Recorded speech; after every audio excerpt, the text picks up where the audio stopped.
Europe میں رہنے والی عورت غیر مسلم عورت محفوظ نظر نہیں آتی، اس کا کوئی مستقبل نہیں، تو آئی اس کو ٹیشو پیپر کی طرح استعمال کیا جائے اور پھینک دیا جائے۔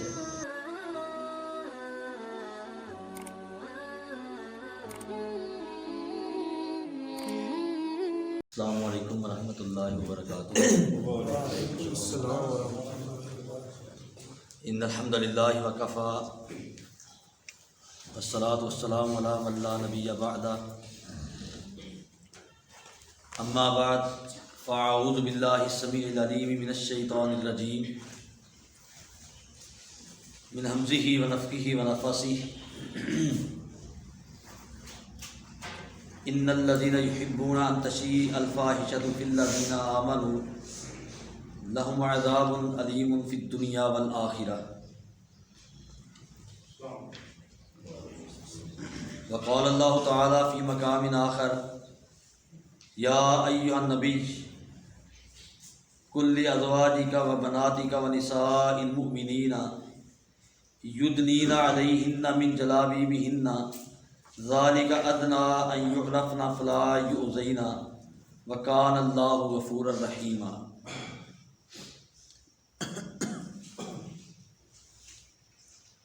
وقال النبی صلی اللہ علیہ وآلہ وسلم ان مما ادرک من کلام النبوۃ الاولی فإن لم تستحی فاصنع ما شئت۔ حمد و ثنا اللہ کے واسطے ہے، درود و سلام جناب محمد رسول اللہ صلی اللہ علیہ وآلہ وسلم کی ذات گرامی کے لیے۔ اللہ خالق کائنات نے انسان کو اور تمام مخلوقات کو پیدا کیا اور پھر انہیں اچھائی اور برائی کی پہچان دے دی۔ کوئی جانے انجانے میں غلط کر بیٹھے تو علیحدہ بات، نہیں تو ہر شخص برائی اور اچھائی کے درمیان فرق کرنے کا فن اور یہ طاقت رکھتا ہے۔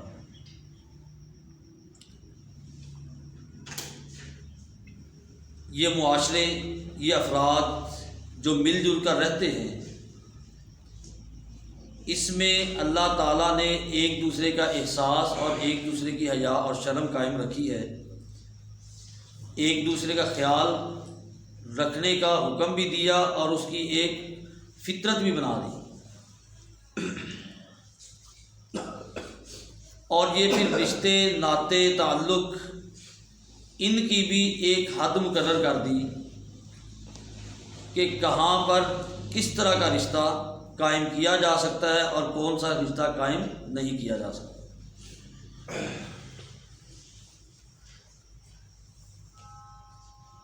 اور پھر کچھ ایسے رشتے جسے محرم قرار دیا، حرام قرار دے دیا،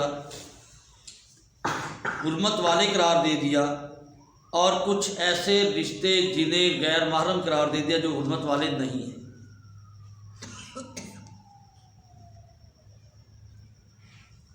انسان جب دنیا میں آتا ہے تو اس کا پہلے سب سے مدرسہ، تربیت گاہ اس کی والدہ ہوتی ہے، اس کی ماں ہوتی ہے۔ اس کے بعد جب وہ پروان چڑھتا ہے، بڑا ہوتا ہے، تو بہن بھائی، آگے پھر بیٹے بیٹیاں، یہ سارے کے سارے مقدس رشتے جنہیں اللہ تعالیٰ نے مقرر کیا ہے وہ زندگی میں آتے ہیں۔ اور اسلام ایک ایسا زبردست اور فطری دین ہے کہ جس نے ہر حالت میں عورت کو تقدس دیا ہے، پناہ دی ہے، تحفظ دیا ہے۔ ہم بار بار لفظ عورت بولتے ہیں اور ہماری پنجابی اردو میں یہ لفظ استعمال ہوتا ہے، عربی میں امرأتن اور اس کی جمع نساؤن ہے، اردو میں ہم عورت کا لفظ استعمال کرتے ہیں۔ عورت کا مطلب اور معنی کیا ہے؟ ایک تو عورت کا معنی خالی ہونا کے ہے اور دوسرا اس کا معنی غیر محفوظ ہونا کے ہے۔ خالی تنہا میں رہنے والی، پردے میں رہنے والی، اس کا مفہوم لیا جا سکتا ہے، اور غیر محفوظ وہ سورۃ الاحزاب کی آیت ان بیوتنا عورہ وما ہی اب بھی عورہ، کہ منافقوں نے کہا کہ ہمارے تو گھر غیر محفوظ ہیں، ہم سارے ادھر بیٹھے ہیں، گھروں میں بچے اور بیوی کم ہیں، اکیلے ہیں، وہ تو غیر محفوظ ہیں۔ اور عورت ذات کو اللہ تعالیٰ نے مرد کے ذریعہ تحفظ دیا، طاقت دی۔ چھوٹا بھائی جو طاقت نہیں رکھتا، سمجھ بوجھ نہیں رکھتا دنیا میں، معاشرے میں، لیکن بہن جاتی ہے تو ساتھ اس کو پکڑ کے دے کے جاتے کہ آؤ بھائی ہم نے کام جانا ہے، کیوں؟ اسے تحفظ کا احساس ہوتا ہے۔ اسلام نے عورت کو ہر لحاظ سے تحفظ دیا۔ اس کے برعکس زمانہ جاہلیت ہو یا آج کا جدید نظام غیر مسلموں والا، کفار والا یورپین سسٹم ہو، کہ جسے فیشن کے نام پر بندوں میں، بچوں میں، عورتوں میں، لڑکیوں میں بے حیائی کو پھیلانا ان کا ایک مشن بن چکا ہے، تو اسی بے حیائی، فحاشی، عریانی کا ایک دروازہ، ایک رستہ، ایک ذریعہ یہ 14 فروری کو ویلنٹائن ڈے کے نام سے منایا جاتا ہے۔ یہ ویلنٹائن کون تھا؟ یہ رسم شروع کیسے ہوئی؟ یہ 279 کا عیسوی کا واقعہ ہے۔ ایک عیسائی راہب نے گناہ کیا عشق اور محبت کے نام پر، اور اس 14 فروری والے دن اسے سزائے موت دے دی گئی۔ اس کو محبت کا دن قرار دے دیا گیا کہ لو جی اس نے بڑی قربانی دی تھی اپنے محبوب کے لیے، اپنی پسندیدہ شخصیت کے لیے، لہذا اس کی یاد کو تازہ رکھا جائے اور اسے ہر سال اس 14 فروری کو منایا جائے۔ اور پھر اس میں طریقہ کیا رہا؟ کارڈ دیے جاتے ہیں، غیر محرم نوجوان مرد اور عورتیں، لڑکے اور لڑکیاں ایک دوسرے کو، وہ عیسائیت کی یہ رسم ہے، کارڈ ایک دوسرے کو دینا، پھول دینا، اظہار محبت کرنا، غیر شرعی طریقے کے ساتھ، غیر فطری طریقے کے ساتھ اختلاط مرد و زن کرنا، یہ ان کی یہ رسم ہے، ان کا یہ تہوار ہے جسے وہ مذہبی تہوار کے طور پر مناتے ہیں۔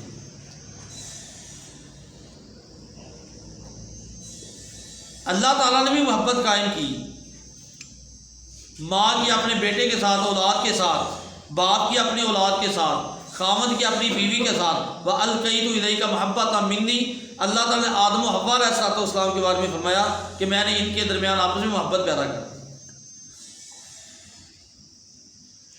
لیکن غیر محرم، غیر شرعی، غیر فطری طریقے سے، فیشن کے نام پر، رسم کے نام پر، جدیدیت کے نام پر، روشن خیالی کے نام پر عورتوں اور لڑکوں کا، جوان مرد و زن کے اختلاط کرنا، یہ شیطان کا پہلا بہکاوا ہے کہ جس کے بعد آگے گناہ کا، ظلم اور زیادتی کا دروازہ کھلتا ہے۔ اسلام نے عورت کو تحفظ دیا۔ جاہلیت کے دور میں عورت غیر محفوظ تھی ہر اعتبار سے، اور آج بھی یورپ میں رہنے والی عورت، غیر مسلم عورت محفوظ نظر نہیں آتی، اس کا کوئی مستقبل نہیں۔ کیوں؟ کہ وہاں پر کوئی قاعدہ اور قانون نہیں، کوئی تحفظ اسے حاصل نہیں ہے، سوائے اس کے کہ اس کو ٹیشو پیپر کی طرح استعمال کیا جائے اور پھینک دیا جائے۔ اور وہ یہ چاہتے ہیں کہ اسلام جیسے پاکیزہ دین میں اور لا الہ الا اللہ محمد رسول اللہ پڑھنے والے لوگوں کے درمیان یہ بے حیائی، یہ عریانی، یہ فحاشی کو عام کر دیا جائے۔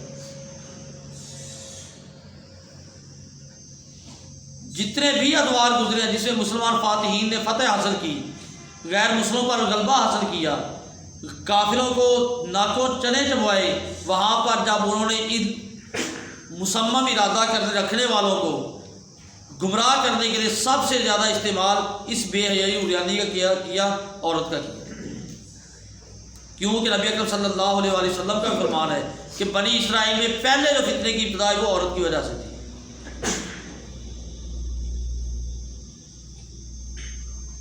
تو یہ چیز مسلم معاشرے میں اس کی کوئی حیثیت نہیں، اس کا کوئی مقام نہیں، اس کی کوئی جگہ نہیں ہے۔ کیوں؟ کہ اسلام اتنا پاکیزہ دین ہے کہ وہ عورت کو تحفظ دیتا ہے، اسے محفوظ کرتا ہے، اسے پردہ کرنے کا حکم دیتا ہے، غیر محرم سے دور رہنے کا حکم دیتا ہے، مرد و زن کے اختلاط سے، جہاں پر غیر محرم ہو اس سے روکتا ہے تاکہ شیطان کو کوئی رستہ نہ ملے۔ بات پھر لباس پر آ جاتی ہے۔ فیشن کس کو ہم نے سمجھا؟ جو یہ ٹی وی میں، ڈرامے میں اینکر پرسن، یہ صبح کے شو والے یہ والے لباس پہن کے آتے ہیں، ہم نے کہا کہ یہ فیشن ہے جی، اب ہم کیا اگر اس فیشن کے مطابق زندگی تو گزارنی ہے نا میرے بھائی۔ ہمارا دین، ہمارا اسلام، ازواج مطہرات، امہات المومنین، صحابیات رضوان اللہ علیہم اجمعین، وہ ان کا کردار، ان کا عمل ہمارے لیے فیشن ہی فیشن ہے۔ کیوں کہ وہ خود بھی محفوظ تھی اور انہوں نے محفوظ رہنے کا موقع بھی اور طریقہ بھی ہمیں بیان کر دیا۔ لباس کس طرح کا پہننا ہے، کن سے پردہ کرنا ہے، کن کے ساتھ بات چیت کی جا سکتی، پردہ نہیں کیا جا سکتا، کیا جائے تو گزارا ہوتا ہے یا اجازت ہے، یہ ساری کی ساری تفصیل اللہ تعالیٰ نے ہمیں قرآن مجید میں دے دی۔ اور پھر کیا حکم دے دیا؟ بنیادی حکم کہ اپنی نظروں کو نیچا رکھنا ہے، اپنی نظروں کو نیچا رکھنا ہے، نہ نظر اٹھے نہ ہی تمہیں گناہ کی طرف رغبت ملے۔ مردوں کو بھی حکم دے دیا، عورتوں کو بھی حکم دے دیا کہ یغضوا من ابصارہم ویغضضن من ابصارہن، کہ مرد حضرات بھی اپنی نظروں کو نیچا رکھیں، عورتیں بھی اپنی نظروں کو نیچا رکھیں، تاکہ فحاشی، عریانی، بے حیائی کا دروازہ بند ہو جائے ہمیشہ کے لیے۔ عورت کو گھر سے نکلنے کی اجازت ہے ضرورت کے وقت۔ نبی اکرم صلی اللہ علیہ وآلہ وسلم جب سفر پر جاتے تو ساتھ امہات المومنین میں سے کوئی ایک ام المومنین آپ کے ساتھ ہوتی۔ مسجد میں جانے کی اجازت دی باب طریقے کے ساتھ، چادر لے کر۔ عیدگاہ میں جانے کی اجازت دی۔ سوال ہوا کہ اللہ کے نبی، اگر کسی ایک کے پاس چادر نہ ہو لینے کے لیے، پردہ کرنے کے لیے چادر نہ ہو تو کیا کرے؟ فرمایا کہ وہ اپنی بہن کی چادر میں شاذ ہو جائے۔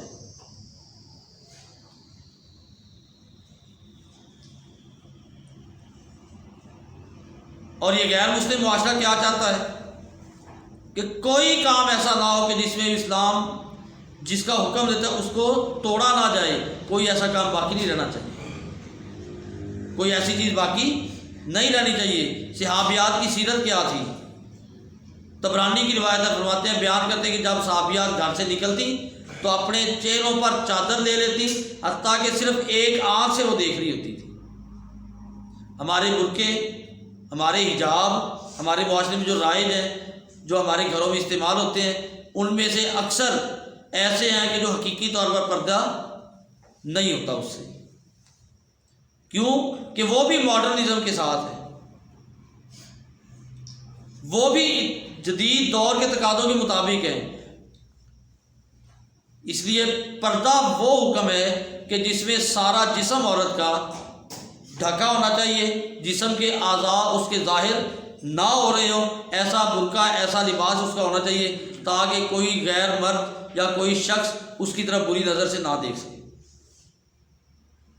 خوشبو لگا کر باہر نکلنا، ایسے عورت کے بارے میں نبی اکرم صلی اللہ علیہ وسلم نے فرمایا کہ جو عورت خوشبو لگا کر باہر نکلتی ہے، گھر سے باہر جاتی ہے، وہ زانیہ ہے۔ گناہ اس نے نہیں کیا، ظلم اس نے نہیں کیا، زیادتی اس نے نہیں کی، کسی کے ساتھ اس نے اختلاط نہیں کیا، صرف کیا لوگوں کو اپنی طرف مائل کیا۔ ایسا جوتا، ایسی پازیب، ایسا کوئی زیور پہننا جس میں جھنکار ہو، جس میں آواز پیدا ہوتی ہو، کوئی شخص اس کی طرف مائل ہوتا ہو، نظر اٹھتی ہو، وہ پہن کر جانا آنا بھی عورت کے لیے جائز نہیں ہے۔ کیوں کہ اللہ تعالیٰ نے اس کو محفوظ رکھا ہے اور اللہ چاہتا ہے کہ ایسا کام نہ ہو کہ جس کی وجہ سے گناہ کی طرف مائل ہو۔ عبداللہ بن مبارک رضی اللہ تعالیٰ عنہ کے بارے میں آتا ہے، ان کے والد کیسے نیک شخص تھے۔ جا رہے نہر کے کنارے پر ایک سیب گرا ہوا دیکھا، کھا لیا۔ تشویش ہوئی، پریشانی ہوئی کہ میں نے یہ کیا کیا، میرا تو تھا نہیں یہ۔ اللہ تعالیٰ نے اگر سوال کر لیا تو میں اس کا کیا جواب دوں گا؟ جس طرف سے پانی آ رہا تھا اس طرف چل پڑے۔ آگے دیکھا کہ باغ میں آدمی کام کر رہا، اس سے پوچھا کہ اللہ کے بندے، میرا یہ اس طرح میں نے سیب کھا لیا، اب اس کا وہ ازالہ کیسے ہو سکتا ہے؟ بندہ وہ بھی دور اندیش تھا، اس نے کہا کہ نہیں بھائی اب تو نہیں، تیری بس سزا ہی سزا ہے، تجھے میں نے معاف کرنا ہی نہیں ہے، صرف ایک شرط ہے کہ تو میری بیٹی کے ساتھ شادی کر لے، اور میری بیٹی نابینا بھی ہے، نہ اس کے ہاتھ ہیں نہ اس کے پاؤں ہیں، نہ وہ کچھ بات سن سکتی ہے۔ تقوی ہے یہ اصل۔ انہوں نے کہا کہ یہ دنیا میں سزا ہے، کوئی بات نہیں، اللہ تعالیٰ مجھے معاف کر دے، میرے معاملات ٹھیک ہو جائیں، آخرت میری بچ جائے۔ انہوں نے حامی بات دی کہ ٹھیک ہے۔ شادی ہوئی تو وہ عورت، وہ اس کی بیٹی بالکل صحت مند تندرست، پوچھا یہ کیا ماجرا؟ فرمایا کہ یہ وہ بچی ہے، وہ لڑکی ہے جس نے نہ کبھی غیر مرد کی آواز سنی ہے، نہ غیر مرد کی طرف دیکھا، نہ میں غیر مرد کی گھر سے باہر نکلی، کوئی ایسا کام اس نے نہیں کیا آج تک کہ جس میں گناہ کا ایک شائبہ تک پایا جاتا ہو۔ اور پھر اللہ تعالیٰ نے وہ بیٹا دیا، اور جس کا نام عبداللہ رضی اللہ تعالیٰ عنہ علیہ السلام یا رحمۃ اللہ علیہ، جو ایک محدث بنے، انہوں نے حدیث کا ایک زبردست کام کیا اور اعلیٰ ترین محدث تھے۔ ہماری یہ سیرت ہے مسلم معاشرے کی، مسلم معاشرے کا یہ طریقہ ہے۔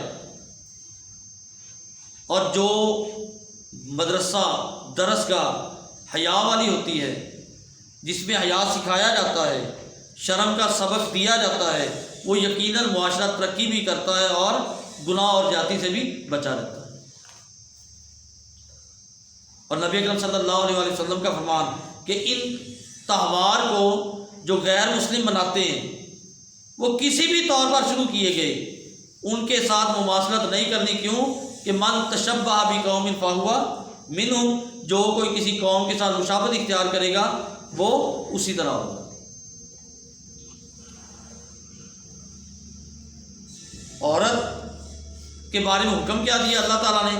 امہات المومنین رضی اللہ تعالیٰ عنہم، انہیں کہا وَقَرْنَ فِي بُيُوتِكُنَّ، اپنے گھروں میں قرار پکڑیں، اپنے گھروں میں رہیں، وَلَا تَبَرَّجْنَ تَبَرُّجَ الْجَاهِلِيَّةِ الْأُولَىٰ، اور جاہلیت کی پہلی جاہلیت کی طرح اپنی زینت کو ظاہر نہ کریں۔ کن کو حکم دیا جا رہا ہے؟ کہ جو پاک نیک سیرت عورتیں، اللہ کے نبی صلی اللہ علیہ وسلم کی بیویاں امہات المومنین ہیں، کل ازواجک و بناتک و نساء المؤمنین، کہ اے نبی اپنی بیویوں کو، اپنی بیٹیوں کو اور مومن عورتوں کو کہہ دیں کہ وہ اپنے چہروں پر، اپنے جسم پر چادر پھیلائیں، کئی یعرفن ولا یؤذین، تاکہ وہ پہچانی نہ جائیں، تاکہ وہ پہچان دی جائیں اور انہیں تکلیف نہ دی جائے۔ وہ پہچان دی جائیں کہ یہ وہ عورتیں ہیں جو پاک باز ہیں، پاک دامن ہیں، یہ گناہ کرنے والی نہیں، غلط کاری کی طرف آنے والی نہیں، ان کی طرف اشارہ کرنا بھی ٹھیک نہیں ہے۔ ولا یؤذین، انہیں تکلیف نہ دیجیے، یہ اسلام ان کی پہچان بتائیے۔ اور غیر مسلم معاشرہ عورت کو ہر حساب سے، ہر طریقے کے ساتھ اسے وہ ایک نمائش گاہ بنانا چاہتا ہے، جہاں مرضی وہ اس کو استعمال کرتا ہے تاکہ لوگوں کو مائل کیا جا سکے، گناہ کی طرف لایا جا سکے، وہ کسی بھی صورت میں ہو، وہ لائیو ہو یا ڈرامے کی صورت میں۔ تو کرنے کا کام یہ ہے کہ ہم میں سے ہر ایک شخص اپنے گھر کے ماحول سے لے کر محلے شہر تک، جہاں تک وہ کر سکتا ہے، ہر اس غلط رسم کو، غلط کام کو، غلط طریقے کو، غیر شرعی اصول کو، کام کو روکنے کی کوشش کرے اور اپنے گھروں کو بہترین طریقے سے سنوارے، اور وہ تعلیم، وہ تربیت دے، تاکہ ایک بچہ، ایک بچی جب جوان ہو، جب بڑی ہو، اسے اسلامی شعار کا پتہ ہو، اسلامی پردے کا پتہ ہو، جی یہ کزن ہے، جی یہ فلاں ہے، جی یہ فلاں ہے، جی چلو خیر ہے، جی پھر کیا ہوگا جی۔ اور یہ ہمیں بات یاد رکھنی چاہیے، ہر وہ شخص، ہر وہ آدمی جس کے ساتھ کسی عورت کا، لڑکی کا نکاح ہو سکتا ہے کسی بھی وقت، وہ عارضی طور پر نکاح جس سے وہ حرام ہو یا نہ ہو، اس سے پردے کرنے کا حکم ہے۔ اس کے پردہ نہ کرنا یہ گناہ کی علامت ہے، اور اس گناہ کے ذمہ دار وہ والدین، وہ بھائی بڑے ہیں کہ جنہوں نے اس کو اس گناہ سے روکا نہیں۔ قانونی سی بات ہے، ایک اصولی سی بات۔ جہاں پر نکاح ہو سکتا ہے وہاں پر پردہ لازم ہے، وہ چچا کا بیٹا کیوں نہ ہو، وہ تائے کا بیٹا کیوں نہ ہو، وہ کزن ہے جی، اس کے ساتھ اختلاط علیحدہ ہونا، اس کے ساتھ جانا آنا، اس کے ساتھ اس بچی کا بیٹھنا، گپ شپ کرنا، ہنسی مذاق کرنا، بے پردگی کرنا، یہ اسلام کے اصولوں کے خلاف ہے، اور اس بات کو ہمارے معاشرے میں کوئی غلط نہیں سمجھا جاتا۔ پھر کیا ہوا، یہ تو اکٹھے ایک گھر میں رہتے ہیں، بھابھی اپنے دیور یا جیٹھ سے پردہ کرے گی، بھائی کہے مانتی ہے سب کچھ ہے، لیکن حکم کیا ہے کہ اس سے پردہ کرے، کیوں کہ شیطان بڑا زبردست ہے، خطرناک ہے، کسی بھی وقت گمراہ کر سکتا ہے۔ فرمایا کہ الحم والموت، کہ یہ دیور اور جیٹھ تو موت ہے، اس کا معنی عام طور پر دیور کیا جاتا ہے، ہمارے ہاں دیور چھوٹے بھائی کو اور جیٹھ بڑے بھائی کو کہتے ہیں، اور عربی میں الحم یہ دیور اور جیٹھ دونوں کے لیے استعمال ہوتا ہے۔ وہ تو موت ہے، کیوں کہ غیر مرد غیر شخص اگر آئے گا اور سارے نوٹ کر رہے ہیں، یہ تو گھر میں رہنے والا ہے، اگر شیطان بہکا دے، غلط کاری کی طرف مائل کر دے تو کدھر بات جائے گا۔ اس لیے کرنے کا کام یہ ہے کہ ہم اپنے گھروں میں دین کو، اسلام کو ہر وقت رائج کرنے کی کوشش کریں، اپنے بچوں کو، اپنی بچیوں کو اس عظیم شعار پردہ کی طرف مائل بھی کریں، قائل بھی کریں، اور انہیں یہ بات باور کروائیں کہ جب تک وہ اسلام کے اندر رہیں گی، اسلام پر عمل کرتی رہیں گی، اسلام کی حدود کو قائم رکھیں گی، تب تک وہ محفوظ و مامون ہیں۔ اگر وہ حدود سے باہر جائیں گی تو پھر غیر مسلم معاشرہ، جہاں پر باپ بیٹی سے، بیٹی ماں سے، خاوند بیوی سے کوئی پرسش نہیں کر سکتا، کوئی بات نہیں کر سکتا، کوئی اس پر رکاوٹ نہیں ڈال سکتا، کیوں کہ وہاں پر قانون ہی ایسے فضول ہے کہ وہ جن کی بنیاد پر ہر ایک شخص آزاد ہے۔ اور حیا، شرم، خیال، یہ بھی ایمان کا حصہ ہے۔ اور نبی اکرم صلی اللہ علیہ وسلم کی حدیث کہ پہلے نبیوں کی کلام سے جو چیز ہم نے پائی ہے وہ کیا ہے، فَإِن لَمْ تَسْتَحْيِ فَاصْنَعْ مَا شِئْتَ، اگر حیا ختم کر دیا جائے، ختم ہو جائے تو پھر جو مرضی کرتا پھر اسے کوئی حرصت نہیں ہوتا۔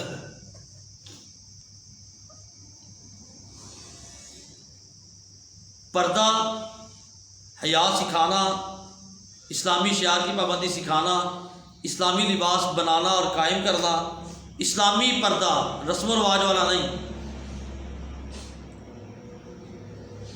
یہ دکھاوے والا پردہ نہیں، یہ حجاب، یہ چیزیں دکھاوے کے لیے نہیں بلکہ یہ حقیقی طور پر اسلام کا ایک حکم سمجھ کر ان کو گھروں میں رائج کرنا اور کروانا حکمت کے ساتھ، طریقے کے ساتھ، یہ ہم میں سے ہر ایک کا فرض اور فریضہ ہے اور ایک لازمی امر ہے۔ اور اگر ہم یہ کر نہ پائے، اللہ نہ کرے، تو ہمارے معاشرے کو غیر مسلم معاشروں کی طرح جس طرح وہ چاہتے ہیں اسی طرح ڈھل چکے ہیں۔ اور پھر یہ زلزلہ جیسا کہ کل ہے، اللہ تعالیٰ محفوظ فرمائے، اللہ تعالیٰ نے سب کو محفوظ رکھا، اور دعا بھی کرنی چاہیے کہ اللہ تعالیٰ محفوظ فرمائے۔ اس کی بنیادی وجہ کیا ہے؟ مستدرک کا صحیح ہے، بخاری اور مسلم پر مستدرک ہے، اس میں حدیث ہے کہ جب زنا عام ہو جائے گا، عورتیں خوشبو استعمال کریں گی غیر مردوں کے لیے، تو پھر ایسا وقت آئے گا کہ زلزلے بھی آئیں گے، تباہی بھی ہوگی، نقصان بھی ہوں گے، اور پھر اس پر کوئی روکنے والا نہیں ہوگا۔ یہ باڈی سپرے، یہ فلاں گھر سے باہر جانے کے لیے، اس کا یہ فائدہ، اس کا وہ فائدہ، یہ اس لیے، یہ اس لیے، اس سے ہم جتنا ہو سکے ہم خود بھی بچیں اور دوسروں کو بھی بچائیں، کیونکہ عورت کی خوشبو رنگ والی ہے۔ بننا، سنورنا، خوبصورت لباس پہننا، خوبصورتی اختیار کرنا، اس کا گھر میں محرم لوگوں کے لیے ہو سکتا ہے، غیر محرم کے لیے نہیں۔ اور ہمارے یہاں معاملات الٹ ہے، گھر میں رہنا اور طرح، اور جب جانے کے لیے تیاری کریں تو پھر وہ اور طرح کی تیاری۔ تو یہ ساری باتیں کرنے کا بنیادی مقصد کیا ہے کہ اگر ہم وہ اسلامی شعار اپنانے میں ناکام رہے یا سستی کر بیٹھے اور ہمارے بچے پروان چڑھ گئے اور انہیں کوئی بتانے والا نہ ہوا، تو یقین ماننے کا ہمارے لیے یہ عبرت کا باعث ہوگا، حسرت کا باعث ہوگا کہ اللہ ہمیں پتہ، اللہ کہے گا، سوال کرے گا کہ تمہیں پتہ بھی تھا تم دعوے دار بھی تھے، تم کہتے بھی تھے، تم مسائل بھی بیان کرتے تھے، مسائل سنتے بھی تھے، لیکن گھر میں بہو بیٹیوں کے لیے تم نے کیا اس کا روک تھام کی؟ کس طرح کے معاملات رکھے؟ اور اگر ہمارے بچے ہمارے کہنا نہیں مانتے تو اس کا مطلب ہے کہ کمی ہم میں ہے، ان کا قصور کوئی نہیں۔ ہم نے کوئی ایسے اعمال یا ایسے معاملات کیے جس کی وجہ سے انہیں یہ شے ملی، یہ عادت پڑی کہ انہوں نے کہا ٹھیک ہے جیسے میں مرضی کروں، آپ کے لیے کوئی مسئلہ نہیں ہونا چاہیے۔ تو اللہ تعالیٰ سے دعا بھی ہونی چاہیے اور ہماری کوشش بھی ہونی چاہیے کہ ہم چھوٹے بچوں سے کم از کم، جو بچیاں ہیں کم از کم ان کے لیے کہہ رہے ایسا لباس مقرر کریں، ایسا تربیت والا ماحول بنائیں تاکہ وہ جب جیسے بڑی ہوں ویسے انہیں پتہ ہو کہ ہمارا اصل لباس یہ ہے۔ فیشن اپنی جگہ پر، غیر مسلم طریقے کے مطابق لباس پیچھے کر کے انہیں بتایا جائے کہ تمہارا لباس ایسا ہوگا کہ جس میں تمہارا جسم ڈھپے گا، چھپے گا اور وہ کسی کے لیے عیاں نہیں ہو۔ تو اللہ تعالیٰ سے دعا ہے کہ اللہ تعالیٰ ہمیں سمجھنے کی، عمل کرنے کی اور اسلامی شعار کو صحیح طور پر اپنانے کی توفیق عطا فرمائے۔ اقول قولی ھذا واستغفر اللہ لی ولکم ولسائر المسلمین والمسلمات۔